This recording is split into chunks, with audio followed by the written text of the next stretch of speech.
Welcome to episode 4 of Civil War Breakfast Club. I am your co-host, Mary, and joining me is my co-host, Darren. Hello, Mary.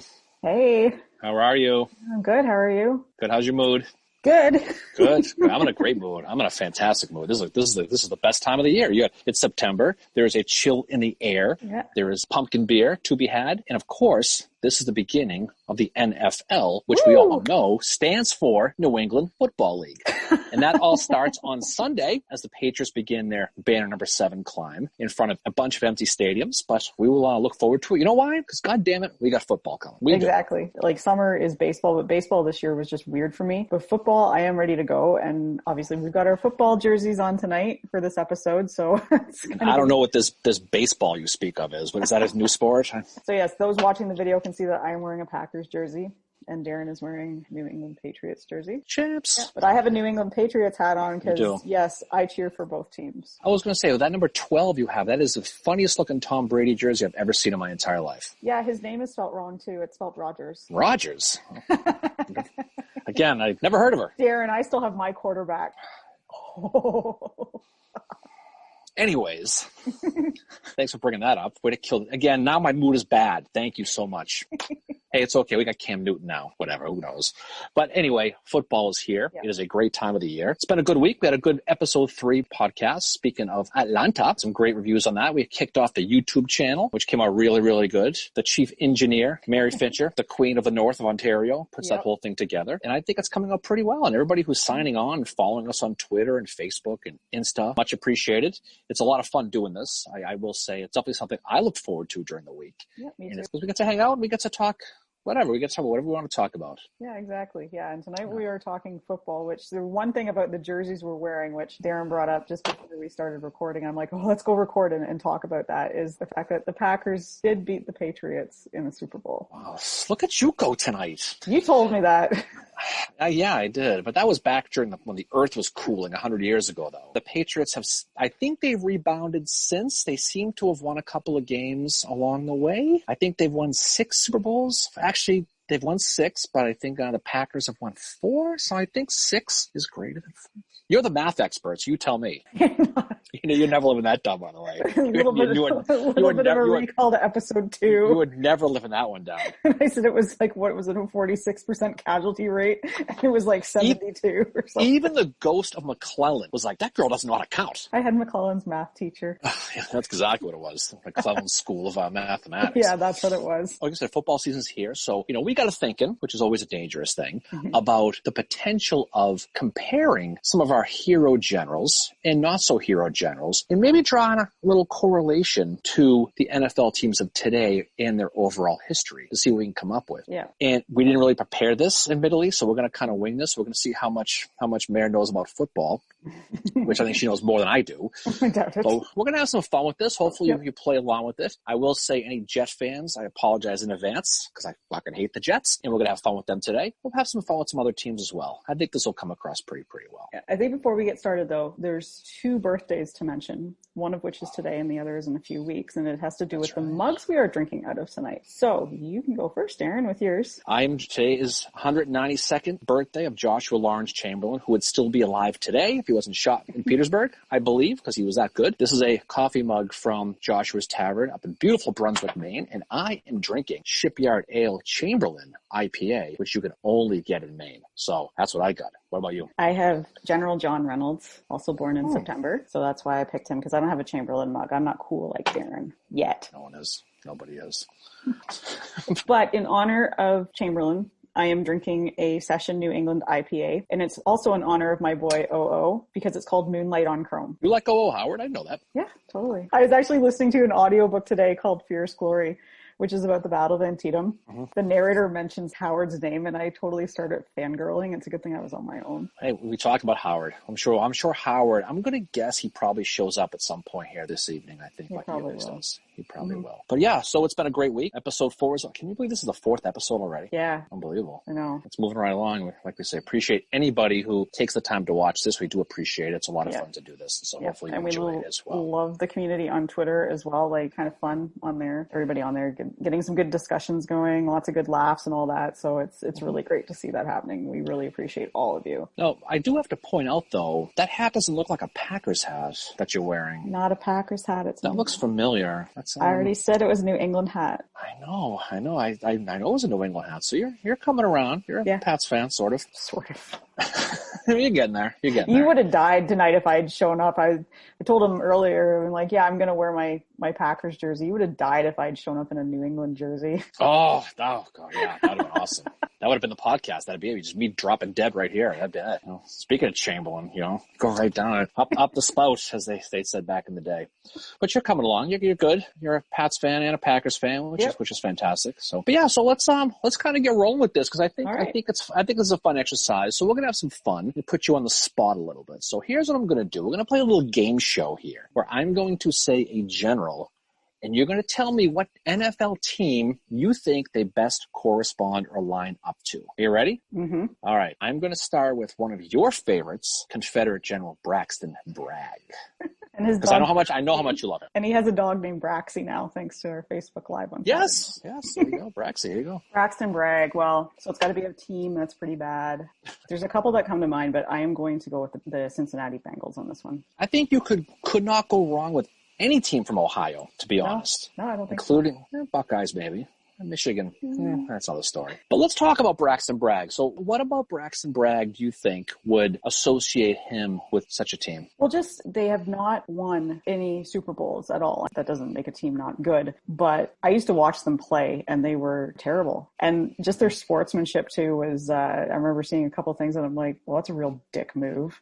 And I know that happens in all teams and all that. But, you're looking at a team that has not really won any championships. They're just kind of, I think they're even below being mediocre. Dick move, of course. You're paraphrasing the Hood Sherman letters again from last week. Exactly. So good call for a throwback. Yep. Well, let's take a look at Braxton Bragg, though. Focus on the general. No, actually, I think most people can agree the Bengals and maybe the Browns we can throw in there too. Talk about the steaming biohazard those teams are.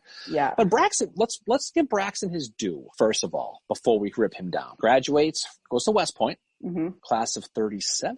I think 1837. So, yeah. He goes to class. If I remember correctly, he's in the same class with Early and Sedgwick.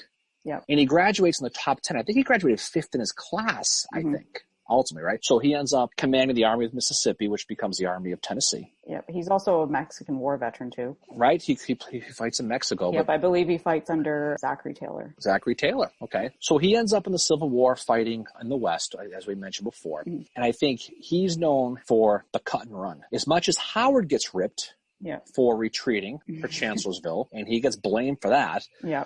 I think Bragg gets blamed for a lot of it because he ended up cutting and running a whole bunch of times. He made Rosecrans look like a superstar, right? Oh, yeah. He runs in 1862 Battle of Perryville, right? Stones River, around Christmas time, he runs again. Tullahoma, Rosecrans gets him again. He ends up getting with Chattanooga. He has some success with Longstreet at Chickamauga, though. Yeah, right? There's Longstreet makes that breakthrough. The reason the breakthrough happens though is because Rosie F's up with an order that he gives to Wood telling him to move his whole division over. Bragg definitely, he fought more with and we'll talk about this in a few weeks when we talk about Chickamauga. He's gonna fight more with his commanding officers than he is against the Union Army after Chickamauga. Right. But Chattanooga, he gets routed at Chattanooga. Oh yeah. On November 25th, which is the greatest day in American history. It is actually the most important date ever. Okay, just because. And he ends up obviously kind of getting the reputation of basically being cutting and running. But we talked before about how some of these Confederate generals never lose their jobs. If you look at Beauregard, he basically gets ostracized for running on Corinth for that one time, right? Bragg,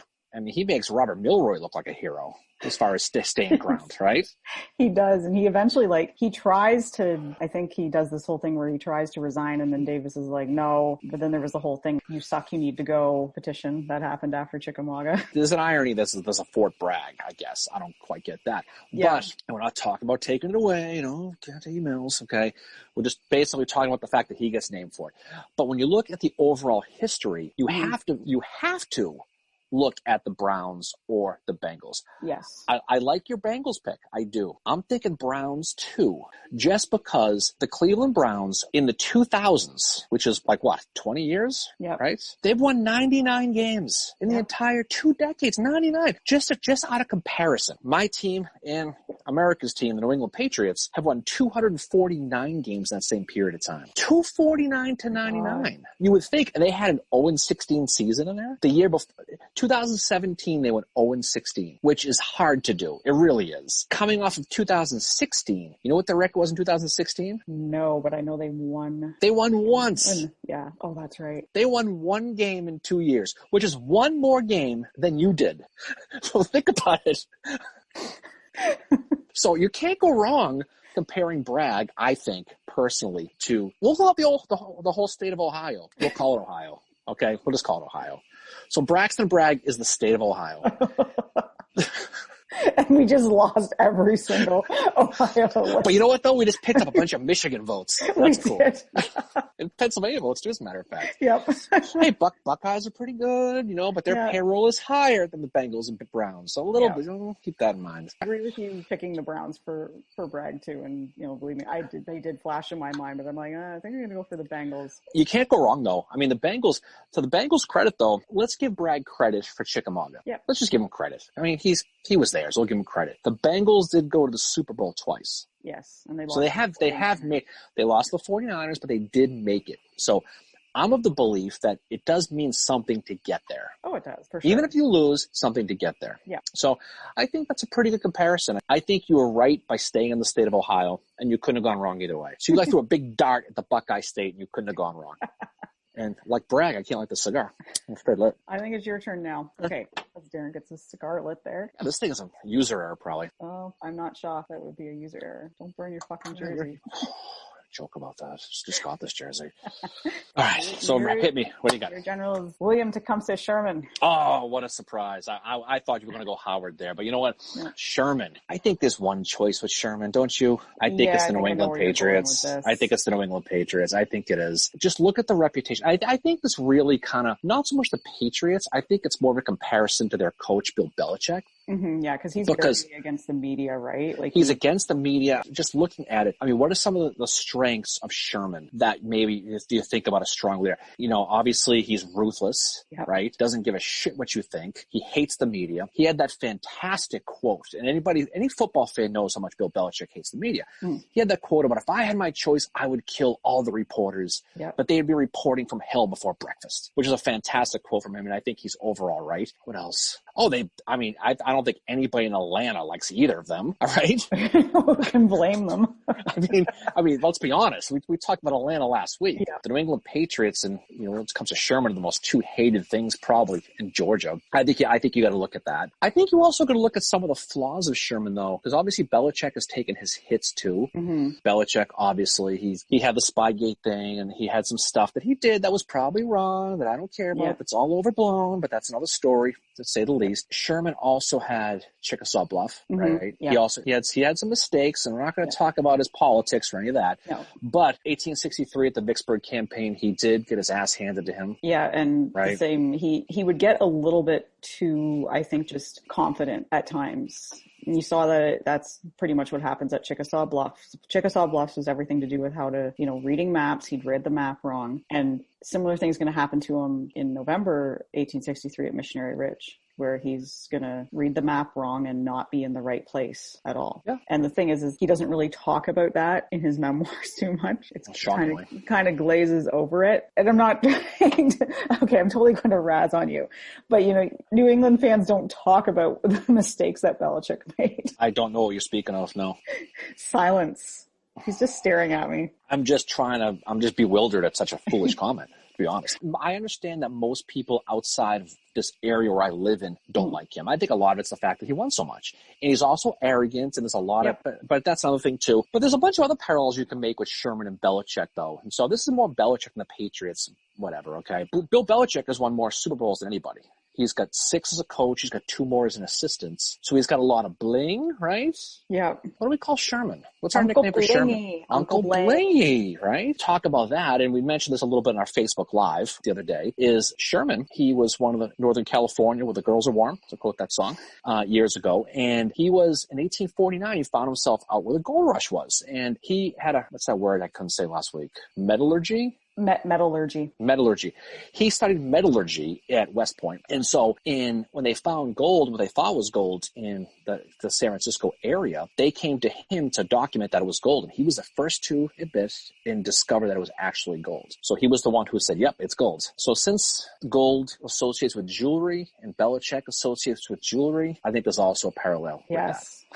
Right? Uncle Blingy. Uncle Blingy. Now we have Coach Blingy. Yeah. Uncle Blingy now. What else? Oh, I know another one. For a lot of Sherman's career, he was kind of the undershadow, the understudy to who? To Grant, right? Yes. Right from all the way through it, through Shiloh and all through Atlanta. Grant was the guy and Sherman was his underling in different ways. So you could also draw a parallel that Bill Belichick spent most of his career under the tutelage of Bill Parcells, right? Yeah. Not to associate Parcells with Grant, but you can draw a parallel from a lot of his early career. A lot of his thunder was stolen by Parcells the way a lot of Sherman's thunder was taken from Grant, right? Yep. The failings of Chickasaw compared to Sherman, you got to look at those early Belichick years in Cleveland too, which actually he should get a lot more credit for that. That team moved halfway through and he had something going there and they would have been really, really good if he stayed there. So I think there's a lot of parallels to that. Sherman was also the first superintendent at LSU. Yep. Who was the current national champion of football.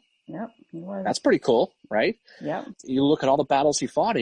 Fort Henry, Fort Donelson, Shiloh, Vicksburg, Chattanooga, Battle of Schrute Farm. You don't follow The Office, do you? No, I don't. Then you totally missed that joke. Yeah. There's a lot of ways you can parallel. So I think that the Patriots best line up with General Sherman.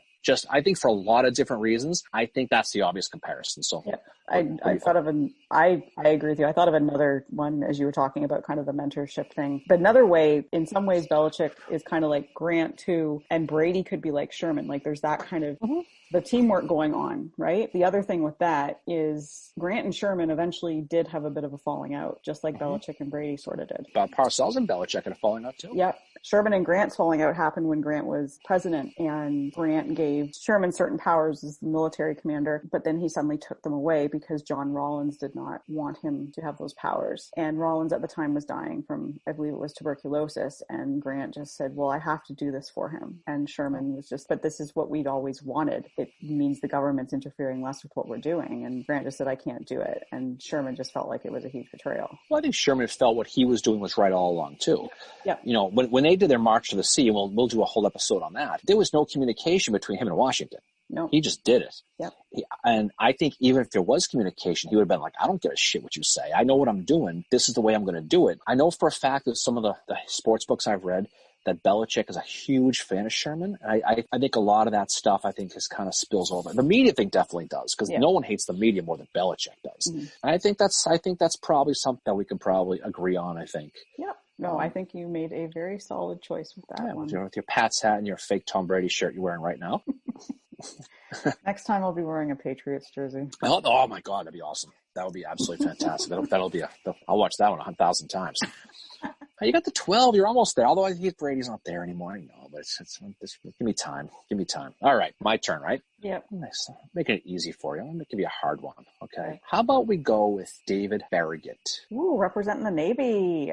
Let's go to the Navy a little bit. Let's jump on the water a little bit. Since we were talking Vicksburg a little bit a second ago, maybe think of the Navy. Let's talk about David Farragut. Yep. Who do you think lines up best with David Farragut? I'm going to go with Packers. Oh, interesting. Packers, okay. Yep. Well, let's talk about Farragut a little bit. Yeah. Well, Farragut, he's one of the older officers in the Civil War. He was involved in the War of 1812, but he was born in 1801. He'd be like 11. Yeah, wasn't he? I think he was with his dad. I mean, you're the math expert. You tell me. I think he was with his dad. There's something about that I remember reading in a book. His father might have thought that. You know what? No, all right, sure. He was young. Like, he was a kid, but he was with his dad during it. Oh, God. I hope I didn't get that wrong. There you go. That would be Civil War Breakfast Club at gmail.com. Yes. Send your complaints right there. Attention, Mary. All right. So Farragut, again, he's born in 1801, and he was born in Tennessee, and he did serve in the Mexican War, though. Yes, he did. Okay. Yeah. And he fought under Matthew Perry, not the guy from Friends, who you're probably thinking of, but another guy. Is that Commodore Perry? No, a different guy. Look at me getting things wrong tonight. He's Commodore Perry. He's the guy who was the Mount Everest guy. Is that him? I think I'm just so. guy. I have no idea. I don't know. I feel like I'm getting my facts wrong tonight. Yeah. No, it's okay. But a guy from Tennessee, he did stay with the Union. Wait. Hey, I just looked it up. Battles and Wars. War of 1812. USS Essex versus HMS Alert. Action off Charles Island. Which the Doogie Howser of the military? He was like 10 years old. Yep. All right, well, I stand corrected. Yep. Oh, my God, Mary. He was on the USS Essex. I think that's the ship his dad was on. But it's pretty cool for him. Yeah, I just remember that from a book I read about. So when I was 10 years, when I was 10 years old, I was in the SS Toyota going with my father to watch him buy beer. So that's what I was doing. I was 10 years old. So I guess Farragut was having a little better career than I was. Well, it was through the influence of his foster father. He was commissioned a midshipman in the United States Navy on December 17th, 1810 at the age of 9. Wow. He was a prize master by age 12, and Farragut fought in the War of 1812, serving under Captain Porter, his foster father. Farragut is actually, we're digressing a bit here. So Admiral David Dixon Porter is Farragut. Stepbrother, right? Yeah, or his half-brother? foster brother. Admiral Farragut was raised by David Dixon Porter's father. Interesting. Foster father. Wow. Yeah. So he was like... So they're brothers, like they're foster brothers, basically. All right, so I guess he did thought, okay, well, you got me there, Fincher. Good job. I never would have thought that. Hey, get him started young. I remember reading it in Miller's book about Vicksburg and just thinking like, oh my God, that's so young. See, I thought that I knew he had a father in it. I didn't think he was on it. I can't imagine he was actually fighting, though. He was probably just there with his father. He was a midshipman. He was whatever commissioned in the Navy. Okay. Anyway, either way, he's in the War of 1812. Okay, so he ends up in the Civil War. He's older at that point. Yeah. So he's about 61, 62 years old. He has that great success at the beginning of the Mississippi Vicksburg campaign. He captures New Orleans. He participated with Nathaniel Banks from Waltham, Massachusetts, at the siege at Port Hudson. He has some success. You know, he takes out that final base at Mobile Bay in the Gulf of Mexico, and he has a fantastic quote when they're sailing through, and they say, Admiral, there's too many landmines and too many torpedoes for us to sail through. And what does he say? Damn the torpedoes. Damn the torpedoes. Yep. That's a great quote. It is. And then he was the first officer to be named a full admiral. Yes, which is in the United States Navy. One of the reasons I chose him for the Packers is because the Packers were the first NFL team to win the Super Bowl. Oh, well, good thinking on you. That's a good correlation, though, because, you know, the Packers were one of the older teams, and he was one of the older generals. Yeah. Success. I mean, I don't think Farragut had any real... I guess if you're looking for a bad moment, you could say that he kind of fell on himself at the beginning of the Vicksburg campaign. He couldn't... The very first of the 87 battles of the Battle of Vicksburg, trying to take that city. He retreated. He tried to sail out of the Mississippi, and they said, no, get your ass back. You're not leaving. So he stuck around. He is the same age as Aaron Rodgers now, I think, right? So I guess that's a good correlation. They're both about 200 years old. Thanks. Aaron Rodgers younger than me. Oh, jeez. All right, well, geez, I'm doing good for you tonight. But I think Rodgers might be the oldest quarterback in the NFL right now, right? No, besides Brady. No, Brady. But he's dead. Well, Brady is dead to me, so it doesn't count. Okay, Brady, doesn't count. We don't talk about he who No. I think Drew Brees might be a little older than Rodgers. He probably is, because he was at Purdue in okay. So that's probably right. Yeah. Okay, but he's definitely one of the older ones. So if you're looking at the field general of the Packers, is Aaron Rodgers. Yep, and he's not doing as well. Like, I think Farragut, his career kind of got a little bit shaky, just like Rodgers has been lately. Like, Rodgers had that injury a few years ago, but still a pretty solid player. I think Farragut, in some ways, he's maybe a little bit overrated, but I think he's got talent just like Rodgers does, and he was able to help the Civil War get victories like at Vicksburg and all that. Well, I think as I think about this, I like the Packers pick. I like this because he had success going back to the War of 1812. Yep. He probably fought in the Revolutionary War somehow if he was even born, probably.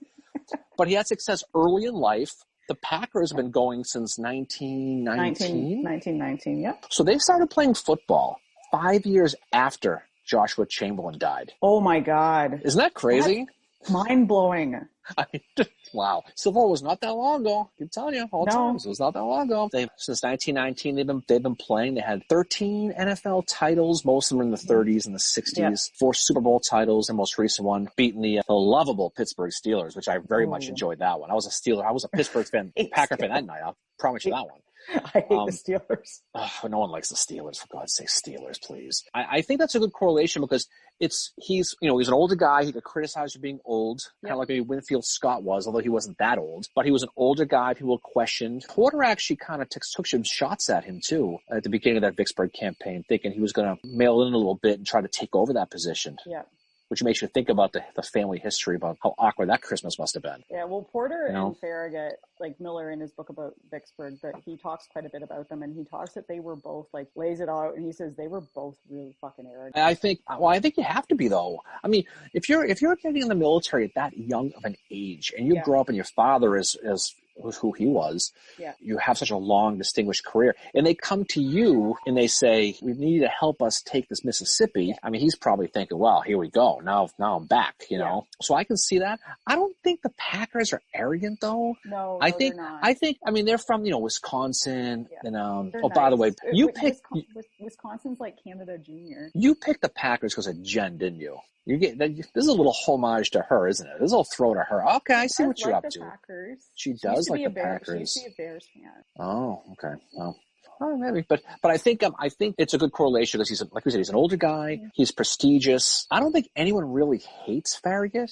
Like going back to Bragg, I don't think he has a bad reputation. He's got a good reputation. No, he's got a good reputation, like Rodgers. The other reason too I picked him is because there's this one picture of Farragut that he's just kind of standing there with his arms crossed, and it's actually one of my favorite pictures of a Civil War officer. I just thought of that picture now, and I'm like, well, that's kind of like Rodgers. Rodgers has a very commanding presence when he's on the field, and I think that's how Farragut was. The look on Farragut's face in that picture is awesome, though. I know. I think I tweeted. He looks like he just found $20 on the floor, stuck in his pocket, and hope no one saw him. Yeah. He has that ate the canary look. But I like your Packers pick, Mary. I think that's a good one. I wasn't skeptical, but I was curious where you were going with that. I will admit, that was pretty solid. That was pretty good. So, all right. So, Packers or David Farragut. I didn't see that coming at all. That's pretty solid. Mm-hmm. Yeah. So what's next? Pope. John Pope?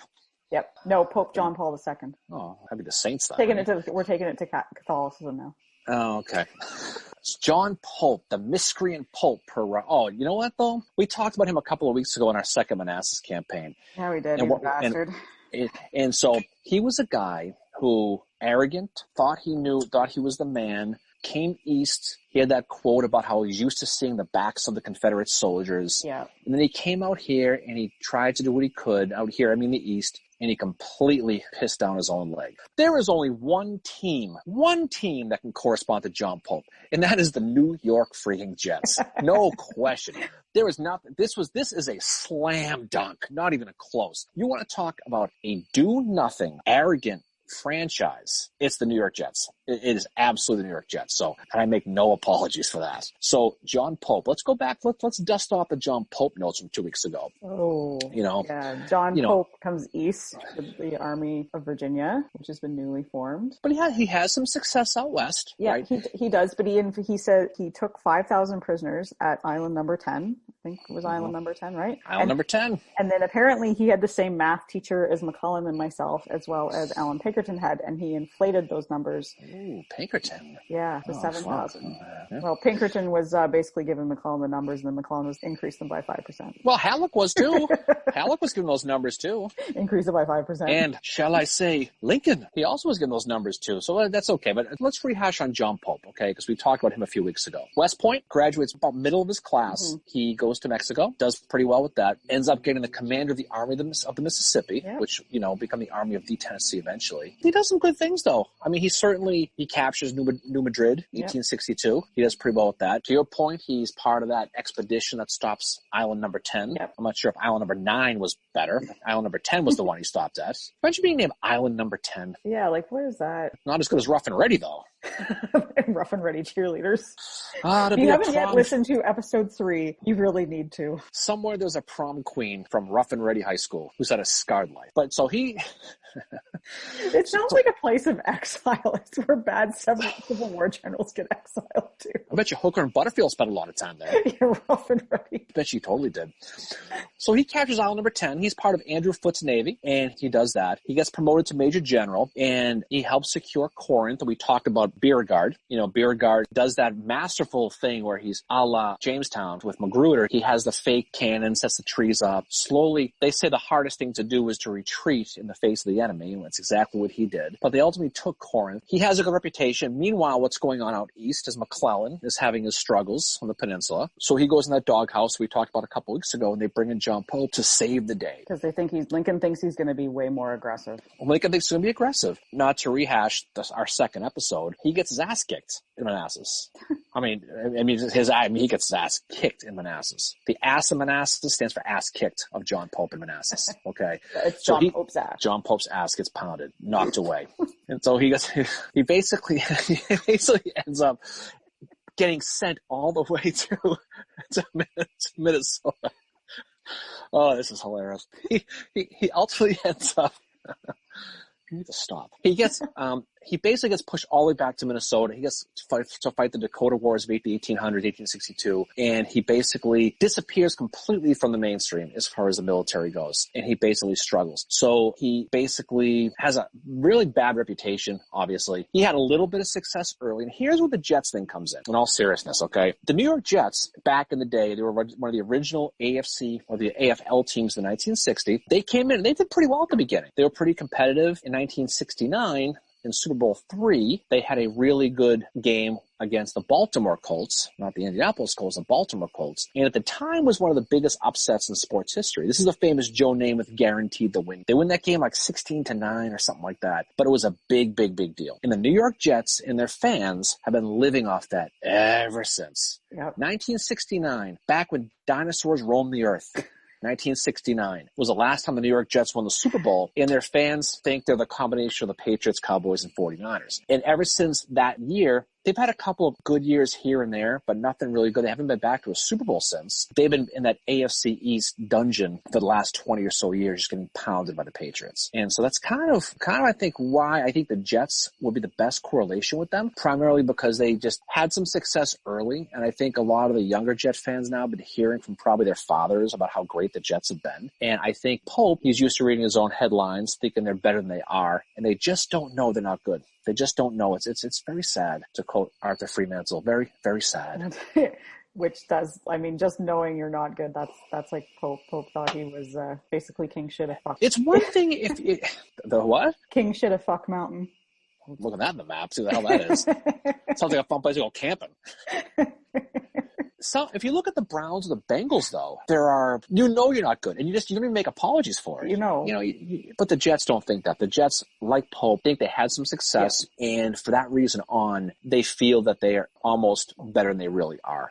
So that's why I think Pope is a good correlation with that. I just think that beating a dead horse here, he thought he was much better than he really was. He was kind of riding the coattails of a lot of these really good Western guys. His biggest victory was probably maybe say Corinth when Beauregard just left. There was no real fighting on that. Yep. So he definitely had some help with Andrew Foote on Island number 10. So I think he was one of those guys who was riding a false bravado, false reputation. I think that's the best correlation. I think that's a good one. No, it's a really good one. I'm glad so you got the Jets in there. No, I agree. Oh. I completely agree. Just with how they still think they're a great team. And it's like, you haven't won in a really long time. The Bengals and the Browns, no, they're bad. The Jets. You just know it. You just know the situation that it's unfortunate. I could have been convinced the Jets could have been bragged too. I could have gone there too, but I like yours. You're the right. I think you're made the right call on that one. Yeah, the Jets would work for Bragg too, because Bragg believed it was everybody else's fault. Like everybody else was out to get him, and he couldn't understand. None of the losses or whatever were his fault at all. Like especially after what happened at Chickamauga, he had them in Chattanooga, and he refused to listen to any of the reports he was getting. And then he thought everybody was out to get him, and he was more focused on the fact that he thought Polk was trying to take over command, or Longstreet had been shipped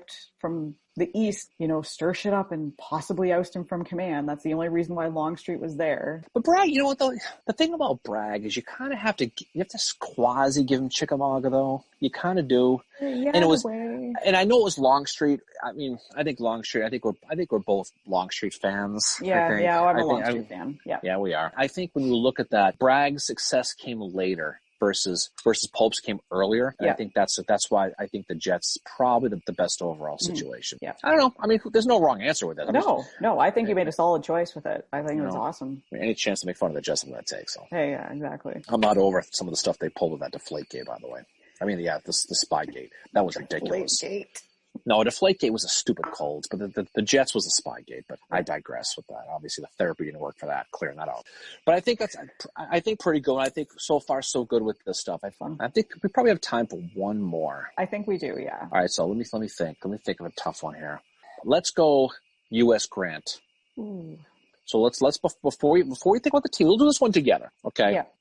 Everybody knows Grant's story. He's certainly Point Pleasant, Ohio, West Point, one of the heroes of Mexico, riding the horse the way he did at the Battle of Monterey, as they did in the Grant miniseries. Oh, that miniseries was really, really good. And when he lights that cigar. Oh God, there was a long shower after that for me. When he lit that cigar. Oh, trust me, that was. I mean, we don't know if that actually happened, but that scene when Lee is signing the papers and he just fires out the cigar. Yeah. Talk about it. Oh my God, that was That was Civil War porn right there. Oh, it was. That could have been on many a .com besides history.com. I'll tell you, to say the least. I don't know any of those sites, so I don't know. I hear there's some out there that you could probably go on to, but I think you get my point. But I think he certainly was close with James Longstreet at West Point. He was. He was somebody who I was always surprising to me that he was not given a cavalry position in the army. That he was denied that. He was so into being such a good equestrian that I'm surprised about that too. I never thought about that. Yeah, because he was actually rejected for a position in the United States Cavalry out of West Point, and I never understood that. But he ended up in the infantry, and he had his. We'll tell his whole story, then we'll decide. So he had his whole situation where he didn't like the army. He got into the drinking a little bit, got homesick. He had his, that's when he met Sherman, convinced him to come back in the army, and then he comes back and he has that string of success in the West, which. In every single step along the way, he was still kind of ostracized. He has Fort Henry and Fort Donelson, unconditional surrender grants. He has all that stuff. Halleck still doesn't like him. He's messing around with him. And then he goes on, in my opinion, the Vicksburg campaign, which is the greatest U.S. military campaign in history. In my opinion. It is so interesting. I mean, you want to talk about a trial and error situation when you got guys coming from Washington to spy on you for drinking, like Charles Dana. You've got other generals who have basically put in place in case you fall down to take over. He tries to go down the Mississippi. He tries to dig that DeSoto Trench around. Oh, that was such a which didn't work. Stuff. But all the stuff they tried, coming down, the Yazoo River and in Deer Creek, all the Farragut mistakes we mentioned earlier. He finally runs the blockade. I love that, running the blockade. Runs the blockade. Gets down there. And even that was screwed up because it was supposed to do it at night and it didn't work. They got down there and the whole place lit up like 4th of July. They saw him coming. Yeah, he lands but then they start hugging inside to get through. He runs into that slave who says there's a place called Bruinsville. You can land your boats right there. He lands. Has Sherman do his feint north. He has that brilliant campaign by that cavalry guy Grierson. Yeah. To go and wreak havoc and keep the army in Mississippi and keep everybody so they're away from Vicksburg for Grant to finally attack. So he finally pulls that off. And Vicksburg is, I know it wasn't clean as you make it sound in 2020 hindsight, 150 whatever years later, 157 years later. But he could have easily gone back to Memphis and said, the hell with this. Easily could have. And I don't think anybody would have blamed him. I think most people have expected him to, but he stuck with it. So he had his trials and errors. He ultimately ended up securing the West, Vicksburg. He comes east to help with the east, to put that pincer move on with Sherman to ultimately end the war, and has that fantastic cigar scene at Appomattox. I love that. With Joshua Chamberlain. Yes. Right. So what team do you think? What team? Given all his successes, but we already did the Patriots. So you can't pick the Patriots. Yeah. given all his successes. I think the 49ers. Oh, wow. The San Francisco 49ers. Yeah, That's a good call with them because, I mean, they're a team that's been successful really almost their entire time. Mm-hmm. They did have their struggles. They had an issue. They got in trouble with the salary cap. I think in the 80s, they got in trouble for that. Yeah. But they responded. I think they've lost their last 2 Super Bowls though, but they've won 5. Yeah. So I think that's a pretty good call. I think they're definitely one of the blue bloods. Yeah. I think his presidency probably detracts a little bit from his military record. Yeah, although he is getting a reevaluation of his presidency. In some ways, it's like if you read American Ulysses by Ronald C. White Jr., who, excellent book. There I go. There's my book enabling for the. Oh, good. Another book to buy. Thank you, Mary. I mean, his presidency was definitely not the best, but it was also not the worst. Grant had a horribly corrupt cabinet. And Grant was one that just kind of, he was not the corrupt one. It was his cabinet, and he just didn't kind of turn a blind eye to it. Yeah, I mean, I love Ulysses S. Grant. And, we were talking. Me too. We were talking last night about the Willard Hotel. Yeah. Right? People don't realize, I mean, he used to go over there and he used to fire up cigars in the lobby of the Willard Hotel every single night. And people would come up to him and ask him for favors, and that's where the phrase lobbyist comes from. Yeah. And I love that story. The other story I like about Grant is when Robert E. Lee meets him in the White House after the war. And Robert E. Lee is Robert E. Lee, personality of a paper towel, But they're talking and they're negotiating about a contract for a railroad, of all things. And Grant goes, General Lee, you and I have spent our careers tearing up railroads, so it's irony here today we're talking about building railroads. And Lee didn't even look up at him. Wow. It must have been a fun conversation. Jeez. I don't think Lee had a sense of humor, actually. You think? I would agree with you on that one. No. But why do you think 49ers? Let's hear your case. Make your case. Well, just that, the championships, and they have struggled along the way, like Grant did. They're not the New England Patriots by any stretch. I think. No, nobody is. I think in some ways Sherman had a few more successes than Grant. I think he was more Sherman was definitely the celebrity general, where the Patriots. More than Grant was? I think so, yeah. Really? Yeah. Okay. I guess I'm just thinking about when Grant came to check into the Willard again. When he signed his name, they realized who he was, and everyone wanted to see him. It goes to that whole assassination thing with Lincoln. But I think you can't go wrong with that. I think you cannot tell the story of the Civil War without U.S. Grant. No, you absolutely can't. Right? And you cannot tell the story of the NFL without the San Francisco 49ers. No. You really can't. And they should have won last year. Kansas City. They're not as old as the Packers, but they've been around since 1946. Niners, really? I think so. Okay. Actually, another correlation. You're probably right. I thought they were. No, you're right. They weren't an AFL team. Oh, sorry, 1944. See? The other thing that you could talk about, you mentioned Grant and Sherman. The correlation with Grant and Sherman, if you go back to the 80s, when you had Grant and Sherman, you had Coach Bill Walsh and quarterback Joe Montana. Yep. So kind of what you were saying before about Belichick and Brady. Yep. You can see the same correlation with Grant and Sherman to Bill Walsh and Joe Montana, which is it's probably the second best coach quarterback combination in NFL history. Yeah, I think you got a good call with that. We could do this all night and just pick all these teams, but I think it's a fun endeavor to do. When this does drop, it'll be Saturday morning, and it'll be NFL weekend. We'll be doing our Facebook Live, special edition Facebook Live on Sunday at 10 a.m. instead of Saturday, because it's opening day. So that was appropriate. Since nobody will be tailgating, freaking COVID, you can come tailgate with us. You can come tailgate with us because we'll have breakfast beers, and we can talk about teams. Anybody wants to talk about their team? If you want to challenge anything we've said, if you're a Jet fan, just don't sign on to stay off. If you want to talk about what correlations you might have, because we admittedly didn't research a lot of this. We thought it'd be a fun episode to just kind of wing this and see what we came up with.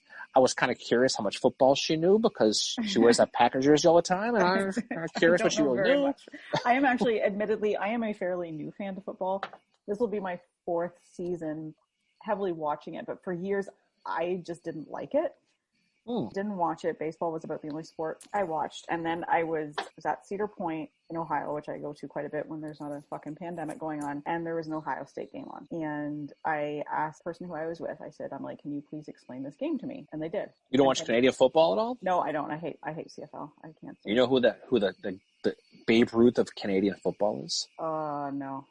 Doug Flutie. You know where he went to college? Boston College. He was an Eagle? He was an Eagle. He is the second best alumni to come out of that school. Wow. Yes, second best. Yes. I know. For those that can't see, he's pointing to himself. Darren is a Boston College graduate. For Boston, yeah. But anyway, so the game was explained to me and it clicked, and I was like, oh, this is kind of like a battle. So once I understood it, I just got full into it. I'm still learning the rules and about the teams and all that, and I'm still not 100% on everything that happens, but I thoroughly enjoy watching it. And it's a great game, especially live. It is never been. Fantastic experience. I've been a Patriots season ticket holder now for longer than I should be, to be honest. And unfortunately, with the stadium being shut down, I don't know if I'm going to get to go to a game in Foxborough this year. But it is a great take, especially these games on the roads to Buffalo, Chicago, New York, Miami, Cleveland. They're all fun places to go. But yeah, I think football is a great game. So I think it'll be a fun weekend. I think hopefully it starts off well. Hopefully, if your team is the Patriots, you have a great season. And I think my team. Yeah, definitely. And we'll see about the rest. But but good talk. I think it's fun. I think it's a good way to talk about this. Again, it's all about personalizing these guys and trying to point out their strengths and their weaknesses. And going into the football season, I thought it was a fun way to kind of compare the two and see if we can get correlations. I think that's pretty fun. I think the other thing we could say too, because we are dropping this episode on Saturday and we're going to be doing our live on Sunday. So if you happen to be listening to this on Saturday, tweet at us, go on our Facebook page, go on our Instagram account, and let us know what your picks would be. And you don't have to just stick with the teams that we did, or the generals. Let us know what you think. If you got another general or another team, then let us know. And we'll talk about it on the Facebook Live. So coming attractions next week, we're going to go back to our battles. Yep. And we're going to talk about the Maryland campaign, which is going to talk about Special Order 191. It's going to talk about South Mountain and talk about the Battle of Antietam. Yep, and we are going to focus in on the Iron Brigade for that. So we are going to be looking at one brigade. Black Hats. We're going to talk about the great Black Hats, the Iron Brigade, led by the great John Gibbon. Oh, I was reading in, I think it's Alan T. Nolan's book called The Iron Brigade, which is just a whole history of the brigade, which is awesome. He's an awesome author. I was reading that on the weekend. So reading up on South Mountain and all that. That's going to be a fun talk. Because we talk, it was kind of the extension of the Manassas campaign we talked about last week or 2 weeks ago now, where it was that final bump on the road to Maryland. And so it's going to be, obviously it's not going to work out too well for the Confederacy. It's going to lead to the Emancipation Proclamation. It's going to lead to a lot of political upheaval in the North and the South. But I think it's a great battle to talk about. And if you've never been, you got to go. Oh, yeah, you got to go to amazing. Antietam. You got to go to Antietam. You got to go visit the Sunken Road when you're there, too. There's nothing better than being on the Sunken Road. Not even a question. It is fantastic. But prepare for it to rain, because every time I go, it rains. Every single time. So that means on our road trip there, it's going to fucking rain. Sunken Road's going to be totally wet. But the cornfield will be too. We'll have a good. I'm sure we'll have a good time. Yeah, I was actually I mentioned this book a couple times now, I think on this episode, Fierce Glory by, get his name right, Justin Martin. Came out a couple years ago, and it's about Antietam, and it's one of those books about the battle that you're not going to get overwhelmed with details, but it also goes back to what Lincoln is doing at the time, and it talks, he gives a great overview of McClellan's life and of General Lee's life, and just he compares and contrasts them. So it's a really, really good book. I'm serious when I say that. I am also trying to enable people again too. Do you work for Amazon? Is that what your deal is? No. I thought you worked for the county. You got some side gig. I've got a bookshelf full of books now that you've enabled me on. So what happens when you hang out with the queen of the book enablers. Oh gosh, but they're good books though. You never steer me wrong yet. That's a good one. Not yet. God. Well, anyway, so that's probably a good place to drop off. I think it's this is pretty well. So we look forward to talking about this again on Sunday when we do our Facebook Live. So if you're on Facebook, definitely check us out. If you're not, we are also on YouTube, so you can see our smiling faces on YouTube. And it's actually going to be a little bit different from the episode that's posted, because I don't edit this one, because I don't know how to edit video. So you could get a few outtakes in this one. I don't think we had too many. We didn't have any outtakes. No, but I think it's great to check it out. So again, we appreciate everybody who checked it out, because it's fantastic. It's humbling that anybody watches this. We just kind of did this to hang out and talk Civil War. We thought exactly. We didn't know what to expect when we started this podcast. We're into episode 4 now, and we were like, well, whatever. We'll see how it goes. We were we already said we're going to continue to do this for as long as we can, basically, because you can never run out of enough things to talk about when it comes to Civil War. It's a lot of stuff to do. So, yep. And if people watch it, great. And if not, well, whatever. We're watching it. So anyway, so happy birthday to the great Joshua Chamberlain. And 192. To John Reynolds. To John Reynolds. So 192, you never look so good. And Mary, we will look forward to talking to you soon. We will talk to you next time. So again, good night, everybody. Look forward to the next one. And until then, go Pats. Go Pats and go Packers. We'll see you all again soon. No Packers, just Pats. Packers. Bye, everybody. Peace out.